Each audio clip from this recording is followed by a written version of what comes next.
Last time I discussed about one of my favorite childhood cartoons back in the day called Hey Arnold. I mentioned that there were many adult themes and creepy episodes that had me frightened and made me feel very uncomfortable. I really recommend looking up some clips on YouTube or watching full episodes on Netflix and even Hulu. I also want to thank a lot of people who watched my last video about the top 5 creepiest Hey Arnold episodes. For the most part, as I was reading a lot of the comments on that video, nobody until this day has even disagreed with me that the Ghost Bride was by far the creepiest episode that premiered on Hey Arnold. And if you want to check out the full video, just click on the notification. Still, people have mentioned to me that there's some creepy episodes that I have missed in my previous video. So this is pretty much the leftovers from what I think are some of the scariest episodes from Hey Arnold that I have not mentioned before. This is my top 5 scariest Hey Arnold episodes. Enjoy. Number 5. The subway. As the gang are done watching a movie, it's getting dark.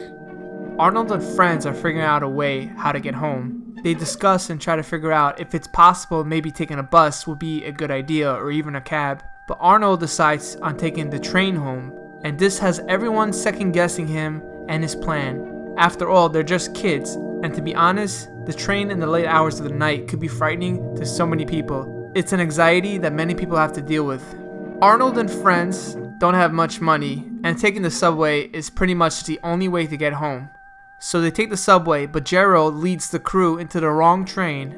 They would now have to transfer to a different train in order to get home. The kids are getting seated and are also associating with the other people on the train. There's a homeless person, elderly people, a therapist and his client, a blind man and his dog. The train electrical power goes off and the train stops in the middle of the underground tunnel. This is scary for so many people in reality. How would you deal with this if this ever happened to you? You wouldn't know how long you would be stuck underneath, especially that it's so dark down in the tunnel. But then the controller of the train starts freaking out and his voice calm, having an anxiety attack, making problems worse for everyone.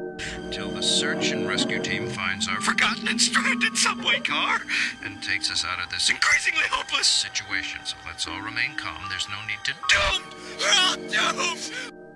Remember all these people I mentioned before, the homeless guy, the elderly people, the therapist, the client, the blind man, and his dog? Well, Arnold and his gang are trying to gain control around these people, but when you're around strangers, you don't really know who they really are.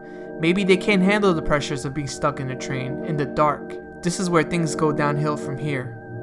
Everyone starts to panic. The therapist tries to use one of his techniques to stay calm. His client is stressing, trying to collect her thoughts. Big, open spaces. Big, open spaces. Big, open spaces. The kids are a mess and everyone is lost for words. Cutting away to Grandma, while she's meditating, she's watching the news and notices that her grandson and friends are stuck on the train. She goes to rescue them. Arnold in one instance almost started to lose himself in the panic. The blind man smells chocolate and Harold is eating loads and loads of chocolate while everyone else is starving to death. A riot bursts out in frustration and everyone is starting to go after each other on the train. Then Arnold realizes that the dog on the train is having puppies. Everyone comes together to help deliver the puppies. And I think this is like the best turnaround in this episode. It was really full circle here. Grandma comes to the rescue to rewire the electrical wires to power back the train. The train powers up and then everyone starts to be happy and relief. People on the train start breaking into a song and that's basically the episode. Why is this episode particularly scary? Because this could potentially happen to anyone. With poor train models and bad wires, the train can only last for so long without much reconstruction. Eventually, it will power down. In the middle of a tunnel, with people on board, in the dark, this thought is very frightening to so many people out there, not just me. When you're trapped on a train with strangers, the only best thing you could do is work together. Number 4. The number 4 spot is going to take 2 episodes into consideration. Starting off with the Stoop Kid episode. Arnold and friends are playing football. Harold comes through and he starts to insult Arnold, stating that he can't kick the football as far as he can. So like any boy would, Arnold proves him wrong and kicks the ball as far as possible. The ball goes so far that it ended up landing on the Stoop Kid's porch. Everyone is frustrated now because there is no way possible they can get the football because the Stoop Kid is overprotected of his porch. Arnold doesn't know too much about the Stoop Kid, So Gerald tells the legend about how he became the stoop kid.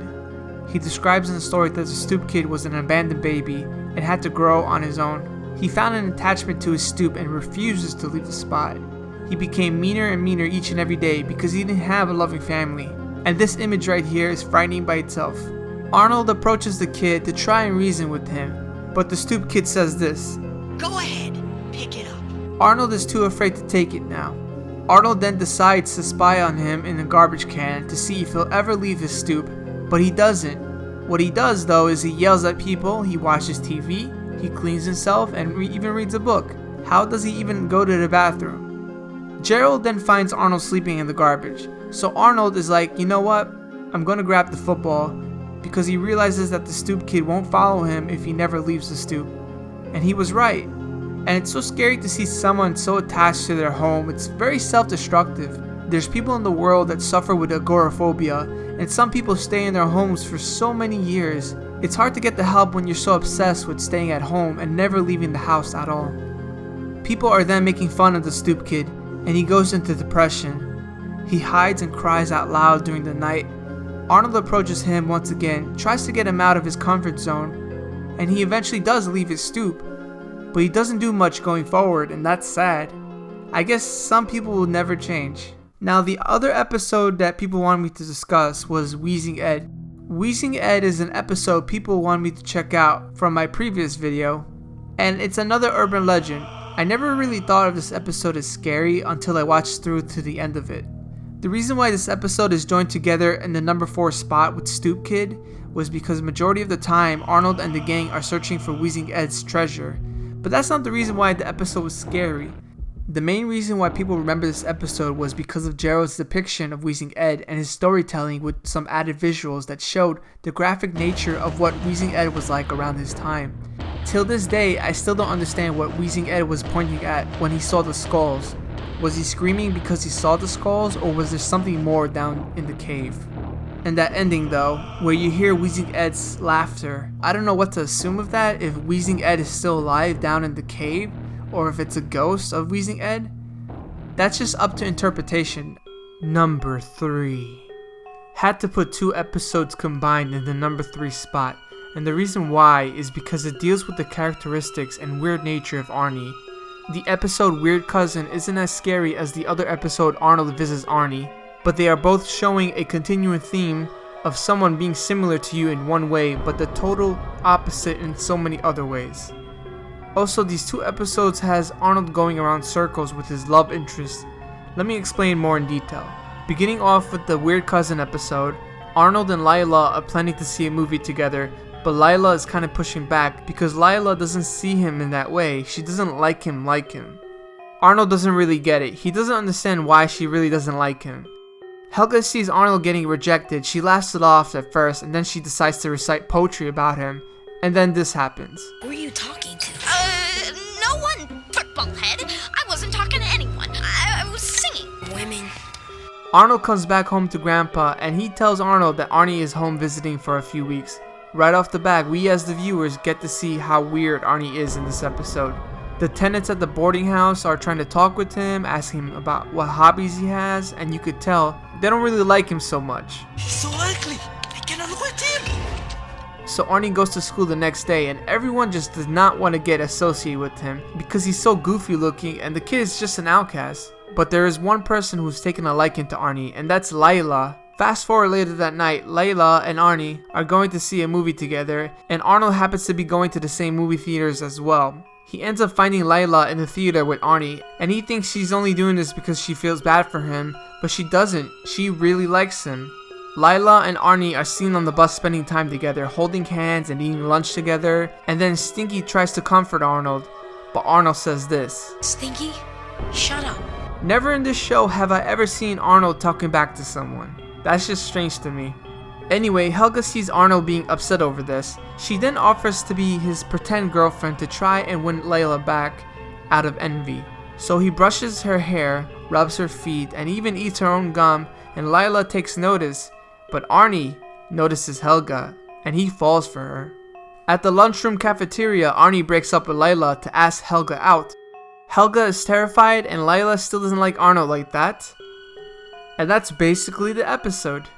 It's not such a scary episode, but we'll be using this episode as a reference, as we are now going to be talking about the episode Arnold visits Arnie. And here's 2 reasons why this episode is scarier than the previous one.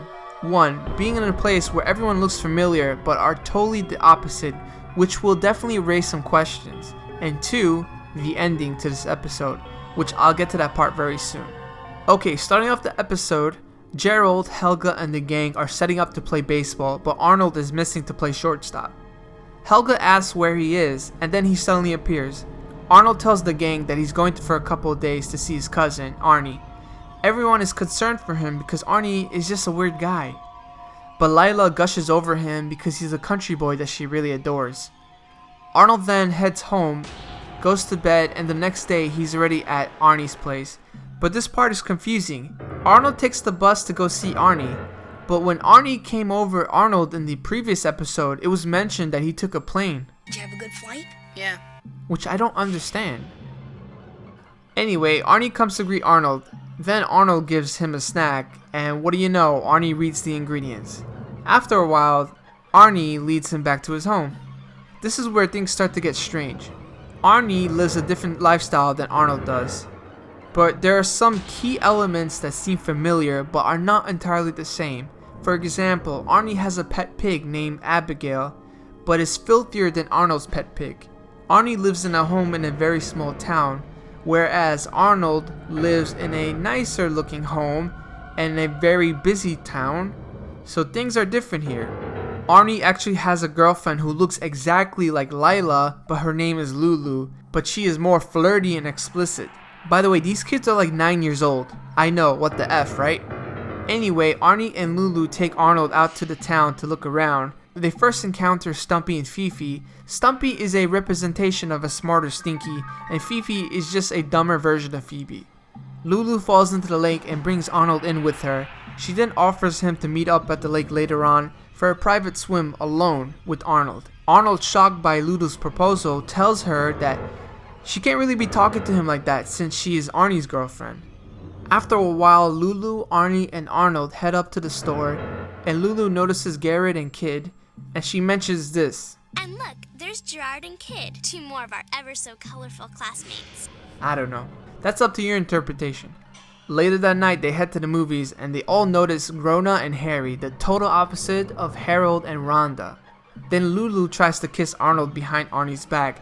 Arnold goes outside to get some air and sees a girl that looks almost exactly like Helga named Hilda, but in this town, Arnold finds her likable. Arnie comes out to ask Arnold if he's finished getting some air, and then Hilda falls for Arnie, and what the fuck is going on here?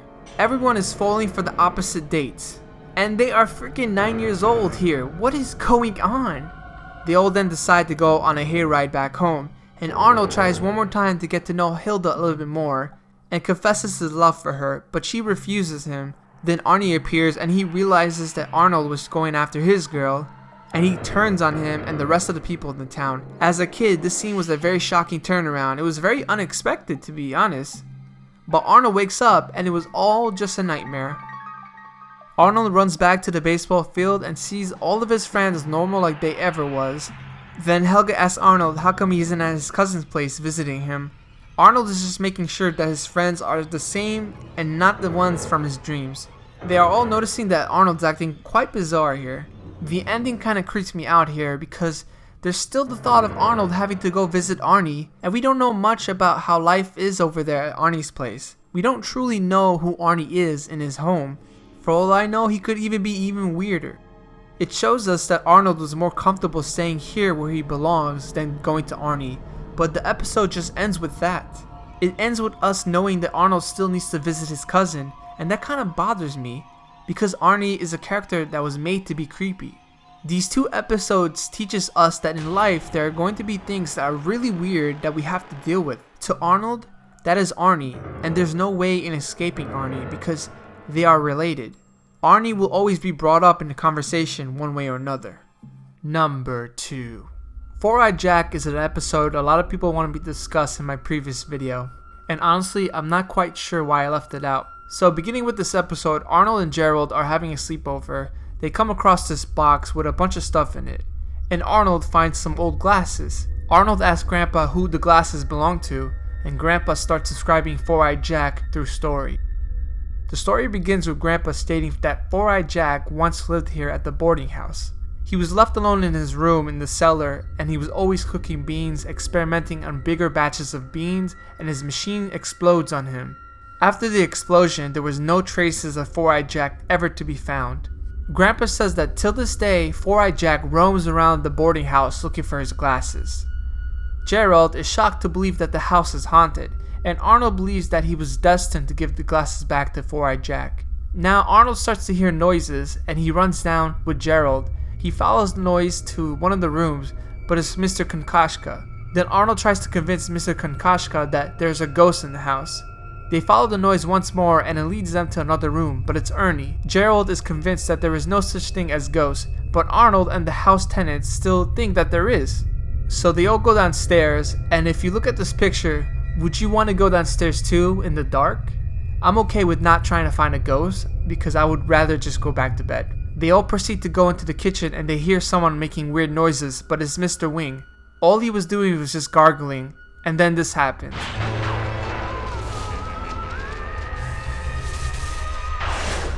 Okay, so you see that there is a pattern that's going on in this episode. They hear something, it ends up not being a ghost. They hear something else, and it's not a ghost. But let's continue anyways. Arnold and the gang start hearing someone moaning downstairs at the cellar. Could it be that Four-Eyed Jack still lurks in the boarding house? They go downstairs and they try to see who it is, but it ends up being Grandpa taking a dookie in the private bathroom. Everyone goes back to bed, and this is where it gets creepy. Gerald is relieved that there wasn't a ghost after all. But then this happens. A shadow comes through and swipes the glasses from Arnold's hands, and then goes to Gerald and covers him with his blanket. The shadow accidentally wakes up Gerald, and Gerald sees Four-Eyed Jack. Then the ghost of Four-Eyed Jack says boo, and this imagery was so frightening to me as a kid that I would never want to watch the episode ever again. What creeps me out about this episode is that there was a ghost lurking in Arnold's house the whole time and they didn't even know about it. Number 1. Curley Snaps. Why is this the number 1 scariest Hey Arnold episode? Well, Curley is mentally not all there. But this episode goes up and beyond that to the point where people have speculated that he could be a madman, even depicting personality traits from Curley of a potential school shooter. People strive to be liked and respected, but respect to some people could be as simple as being a ball monitor, or it could be a little bit more specific as to getting married, starting a family, living the American dream. I'm using the Ghost Bride episode in reference because there's something that episode shares in similarity with the Curley Snap episode. Something was taken away from the Ghost Bride, her chance at true love. She was betrayed by her sister. Her sister married her fiance instead. So what did the Ghost Bride do? She kills them. In the Curley Snap episode, Curley was waiting his chance to become the ball monitor and even knew exactly when he was going to be the ball monitor. But Mr. Simmons called upon someone else and Curley then loses it. That was his chance to become the ball monitor. So what does Curley do? He goes on a rampage until his demands are met. He takes the balls and throws them at everyone, even the principal. Do you see what these two share in common? They share revenge. Revenge can make you do crazy things when there's a loss of respect. When there was something taken away from you, you'll do anything to send out a message, whether you're hurting someone in the process or not. In the case of the Ghost Bride episode, it was murder. And in the case of the Curley Snaps episode, it was Curley locking himself up in the principal's office and throwing balls at everyone. Just look at the point where Curley loses it. You can see that blank facial expression. That's a man that's lost all hope in life. When you have nothing to lose, you do crazy things because there's no more value to you anymore. You feel like there's not much to live for, so you jeopardize others just to complement your pain. But in all honesty, you've really gone insane at this point. And in this case, Curley Snaps is an episode where it shows someone going in a downward spiral, but all it took was that one thing, that one simple thing that was taken away from Curley to go completely insane. And this could happen to anyone in the real world. This is a no joking matter. Sometimes people go off the deep end and they don't know how to deal with it. This is why this episode is really scary in a more psychological way. The episode ends off with Curley getting detention for his acts and everyone else returning to their normal day. I think this episode nowadays has more of an impact to me than it did when I first saw it when I was younger. Keep your guard up against suspicious people. Please. Alright guys, before I end this video, here are my honorable mentions. The Sewer King. This scene that appeared in the episode New Teacher. Sid the Vampire Slayer. And Sid's Revenge. I honestly think that this episode was creepier than Sid the Vampire Slayer.